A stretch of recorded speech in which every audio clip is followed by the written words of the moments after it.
Happy Friday, Chargers fans. For Chris Hayre, I'm Haley Elwood, and welcome to Chargers Live as we are out here at Hoag Performance Center as the Chargers behind us get ready to take on the Oakland Raiders in Week 17. Week 17. Crazy. And it's 75. I'm wearing a sweater. It's 75 degrees. Exactly it was colder colder this today. morning, I promise. But yeah, no, it's a good vibe out here. It's such a good vibe. Yeah. So as we do always, let's rewind quickly to last week. The Chargers did get a win over the Jets, but as head coach Anthony Lynn said postgame, it wasn't very pretty. It wasn't pretty, But what but did you know you what? see? It was turnover free. Yeah. And that's a big thing. When you look at the week before, you had 4 turnovers against Yeah. the Chiefs. That's winning football. The Chargers 7-1 when they don't turn the football over this year. That's going to be an important emphasis on Sunday against the Raiders. But you know what? It was a win. Yeah. I think Travis Benjamin had a punt return called back. Probably shouldn't have had that called Yeah. back. But all in all, you take it and you move on and you put yourself in a position to get in the playoffs. Totally. Now, defensively, the team held the Jets to only one score, which was a positive, Yeah. but the rush defense was a little suspect. It was. It was kind of shades at the beginning of the year. Yeah. And obviously Denzel Perryman is such a big part of Right. that. You can't overstate that enough. But I think even independent of Denzel, you got to tackle better. You got to be sound in your assignments. Bilal Powell had a 57-yard touchdown in the third quarter.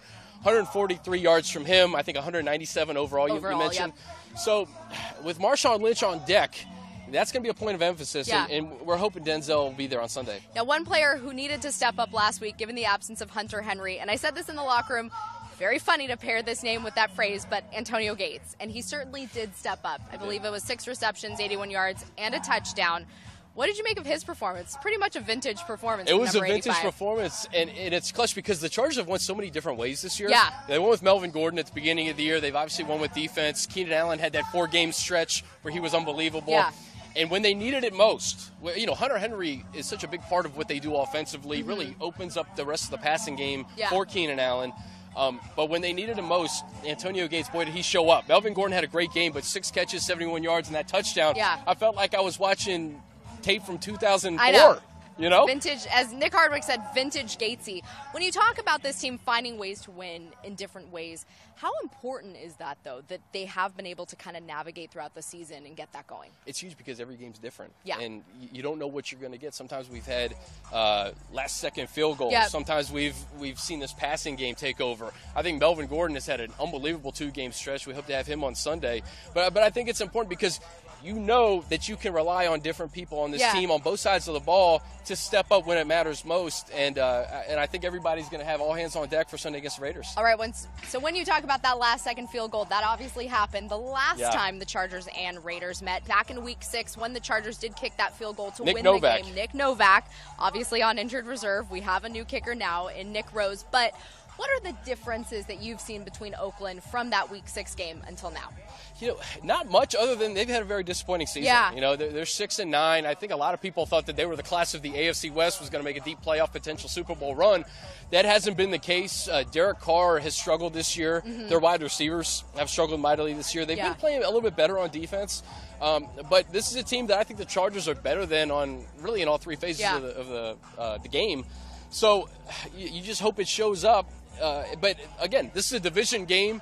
The Raiders want nothing more than to probably knock the Chargers out of the 100%. playoffs. And it's a rivalry. The Chargers have an opportunity to sweep the Raiders for the first time in a few years. So we'll see what happens. We will see what happens. Now, another difference, though, between the two teams is on defense and who's running the defense. So defensive coordinator John Pagano, well, assistant head coach defense is really his title, but he's taken over the DC responsibilities.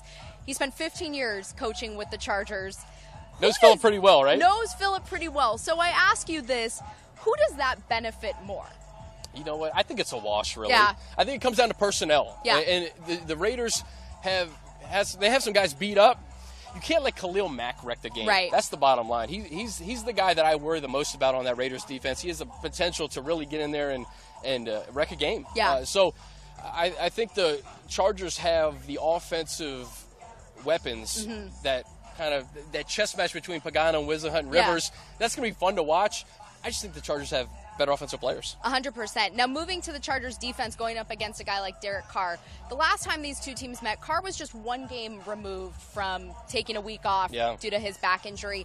He's kind of changed, though. He's gotten healthier as the season's moved on, I should say. he's gotten his mobility back a little bit. So how do you contain him? What have you seen from him? I say this. I think Joey Bosa and Melvin Ingram are going to be key in this game. The last 5 games, they've combined for just 2.5 sacks. They're going to have to step it up against that Oakland offense, as you mentioned, led by Derek Carr. Derek Carr, when he is under pressure, among the worst quarterbacks in the league. Like, we're talking DeShone Kizer, Trevor Siemian territory. So it's going to be really important for the front, the edge rushers, Bosa and Ingram, to get to Derek Carr. And I don't know. It's been obviously a disappointing year for Derek Carr. He hasn't really had the season I think that he envisioned, and I think the wide receivers played a big part in that as well. All right, well, we will see what happens. Chargers fans, thank you so much for joining us out here on Chargers Live, and we'll see you Sunday.